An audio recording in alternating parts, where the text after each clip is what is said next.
Yeah, I'm only doing this bit again for the sake of the rule of three, I'm not gonna lie. So, Kipo and the Age of Wonder Beasts. From what I remember, a rather popular show at the time of its airing on Netflix, yet sort of faded into obscurity after a bit. Granted, there wasn't nearly as much ship drama as opposed to, say, like She-Ra or Voltron. It was much shorter, and the writing stayed pretty consistent throughout its entirety, so at the very least, it kept a rather good reputation from what I remember. Not to say that it didn't have its fair share of weird fans, and granted, I do remember a lot of people not being too thrilled by the ending, but I'll get to that later. Or kind of, since today's the last day it'll be on Netflix. I'm not really tackling fandom drama in this video, just covering my feelings about the show as a send-off. Now, what's Kipo and the Age of Wonder Beasts? To keep it brief, Kipo and the Age of Wonder Beasts take place in a post-apocalyptic world where humans fled underground after animals began to mutate and become sentient. The show follows, well, Kipo, as she's thrown out of her burrow and forced to navigate through the overworld with some surface humans, Wolf and Benson, and mutated animals, aka mutes, Dave and Mondu. All the while, she is slowly forced to discover new things about herself and her heritage. I watched Kipo as it aired back in 2020? Really? Crazy. Anyways, I liked it the first time around, and I definitely liked it this time too. Originally for this video, I was going to also read the original webcomic the show was based off, but then the Good Omens finale happened, and I wanted to make a whole video on that. So we're sticking with just a Netflix show instead. Sorry. I was also originally going to format this video like how I did with the big Voltron and She-Ra reviews, but I had a few people comment about not necessarily liking that format,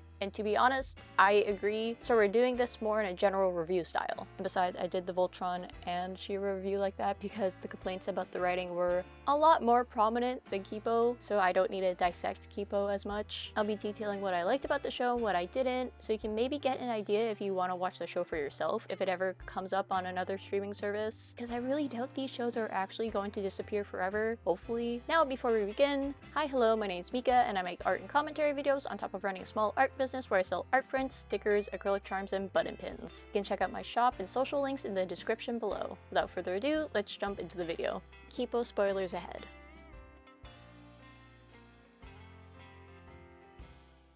To start things off, I just want to say that I forgot how silly this show is. I guess I never really noticed how heavy it leaned into the absurdism despite Dave being like that. But just having a goofy and lighthearted show to watch was a really nice change of pace since I've just been lingering on the Good Omens finale lately. Sorry, I'll stop bringing up Good Omens. Anyway, speaking of absurdism, I really think the mutes of this world really sell the general vibe of everything. There's just a new shtick with every new group of mutes Kipo and the others encounter. There's Drimbro raccoons, but in a really good way. Rocker snakes, lumberjack cats. It's all just so unique and fun, and the world is just so full of life due to their goofiness. Humans in comparison are kind of boring compared to all these cliques of animals, but that is very clearly the point. Most are quieter, more grounded.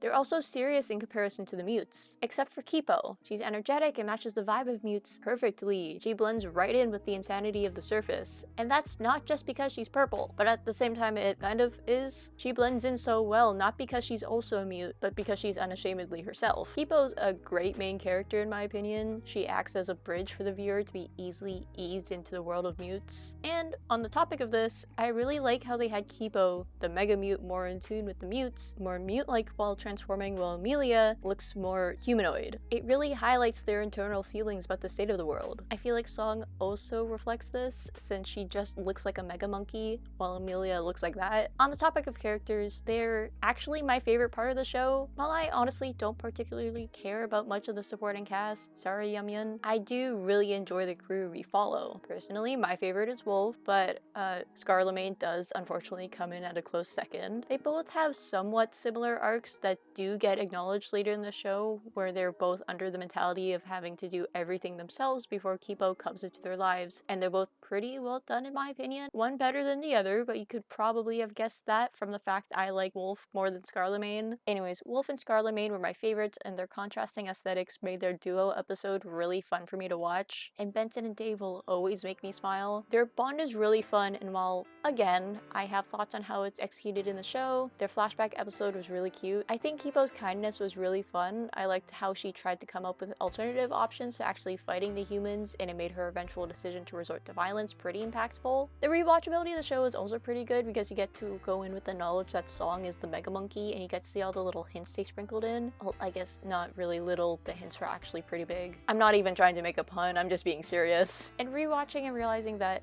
yeah, of course Kipo's original jaguar wasn't her actual Mega Mute form. That was just a big cat. They never look normal. They usually have some sort of mutation body-wise. If I may jump back to Scarlemagne really quick, I did really like him as a villain. He was intimidating, and the scene where Leo tries to destroy his pheromones only to cut to how much he actually made for Scarlemagne was really good. I feel like his redemption was a smidge rushed, but we'll get to that in a second. Emilia wasn't as memorable as an antagonist, but I feel like it's kind of hard to top the monkey with a screw loose. I really like that Emilia didn't accept Kipo's redemption, that she was just so swallowed up in her own ideology that she couldn't imagine working with mutes, and that was eventually her downfall. Overall, Kipo was a fun watch and a nice show to unwind with if you're just looking for something that's pretty episodic. Yeah, there's a storyline, but to be honest, a lot of the show works fine as individual episodes. Not that anybody's just going to willingly jump into a random episode as their first impression of Kipo. This isn't cable television, episode 1 is right there. Now, with the pros out of the way, let's get into what I didn't necessarily enjoy about the show.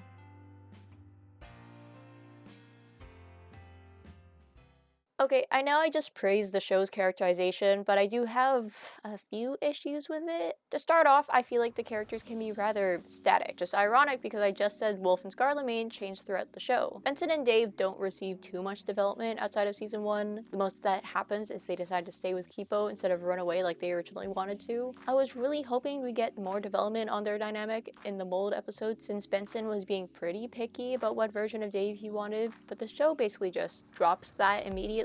I was hoping for more drama and acknowledgement of how Dave's aging might actually affect their relationship, but it's forgotten about and played off as Dave just being dramatic. I feel like I wouldn't have felt as strongly about this if this idea wasn't just a joke for a whole episode. Moving on, let's talk about Wolf. She does get a rather interesting arc throughout season 1, learning how to open up to others and accept their presence in her life, but we don't really get that after season 1. She does change a little bit in later seasons, softening up bit by bit, but the fact that we started out with that big character arc kind of makes everything else feel a little lackluster. I don't know, I'm used to shows having character-specific seasons where they focus on one arc and one arc only, but that's clearly not what Kipo did. Still a good character, but maybe just had her arc a little too early. I also don't like that they brought back the wolf, like an actual mute wolf that she grew up with, to try and address the tension between them and the betrayal, and then not much comes out of it. I can't remember the wolf's name, and this is me going off script, so I don't want to search it up, but she apologizes and then she's hit with the antidote. So there's no epilogue between the two, they don't get to properly make amends, and yes, I feel like Wolf not forgiving her would be a good message of you not having to forgive everybody who's done you wrong, but I feel like there should have been a little more closure of them just being able to coexist in the same space. I don't know if I'm making sense, again, this is me going off script. But on the topic of character development, let's talk about Scarlemagne. On one hand, I do like that the humans and mutes don't forgive him right away, even when he makes a big speech at the start of season 3. I do feel like his arc is a smidge rushed since he doesn't get as much screen time as the rest due to everything else that's going on, but maybe that should mean some filler should have been cut to give him a bit more time to develop because there's still a lot of fluff in season 3.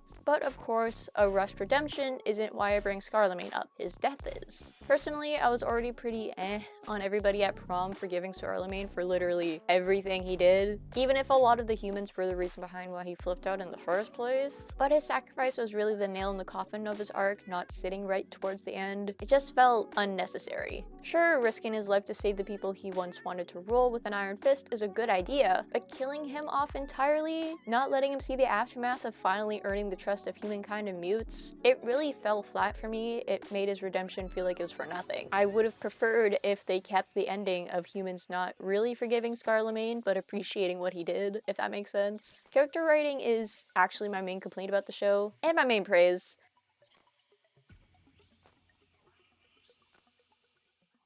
Despite what I originally thought when jumping into Kipo, again, Kipo isn't a static character. Sure, she doesn't really change personality-wise too much, going from naive to a little less naive, but we get to see her develop and change in terms of how she handles and masters her powers. She matures through this. She's also sort of a Superman-esque protagonist where the point isn't that Kipo changes, but more so the way she changes the world around her. She gets both mutes and humans to be more accepting of each other and gets them together through Humufa. Scarlemane's backstory was fun, and I found the way Leo, and Song's story unfolded really interesting. Kipo's bond with Scarlemane was just fun in general, and I wish they got a little more time together in season 3 to make the fact he does genuinely see her as a sister hit harder. And to finish the review off, I love the music that plays throughout the show. The character designs for the mutes are always really fun, and I've always really liked the art style. It's so sharp compared to everything else I've seen. I usually see more anime-inspired styles or rounder ones for shows,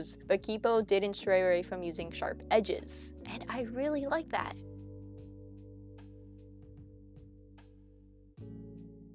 So, should you watch Kipo in the Age of Wonder Beasts? Yes, absolutely. It stands out so much from a lot of other shows I've seen, and you really should give it a watch if it ever comes back to streaming services. I think this is the last DreamWorks show I'm going to talk about, or at least in terms of making a video to commemorate it before it gets nuked off Netflix. I just don't work well with this type of time crunch, especially if I give it to myself, because then my brain starts going, oh, you can just do whatever. So, my bad. I am considering making a Dragon Prince video though, if you're interested in that at all. Now, how do you feel about Kipo? Did you like it? Did you also enjoy the absurdist humor? I remember a lot of people actually not liking the last season, so I really want to know your thoughts. Anyways, please make sure to like and subscribe if you enjoyed the video. I make art and commentary videos, and your support would mean the world to me. My Etsy, where I sell stickers, art prints, button pins, and acrylic charms, can be found in the description below alongside my other socials. I believe that's all, so I'll see you guys later. Bye!